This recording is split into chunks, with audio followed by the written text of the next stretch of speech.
హన్నమ్మ తల్లికి పిల్లలు లేరు. పిల్లలు లేని పరిస్థితిని బట్టి ఆ తల్లి ఏడుస్తున్న భార్య దగ్గరకు వచ్చి భర్త అంటున్న మాట చూడండి. బైబిల్లో రాయబడిన మాటల్లో ఇదొక కిరీటం వంటి మాట. భార్య దగ్గరకు వచ్చి అంటాడు, అన్న ఎందుకు ఏడుస్తున్నావు? పిల్లలు లేరని.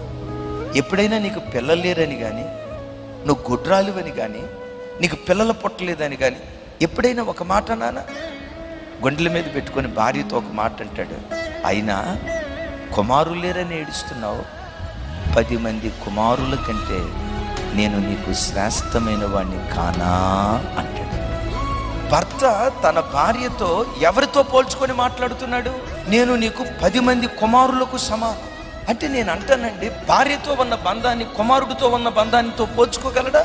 అంటే 10 మంది కుమారులు ఒక తల్లికి ఎంత ధైర్యం ఇస్తారో ఒక భర్త తన భార్యకి అంత ధైర్యం ఇచ్చాడు.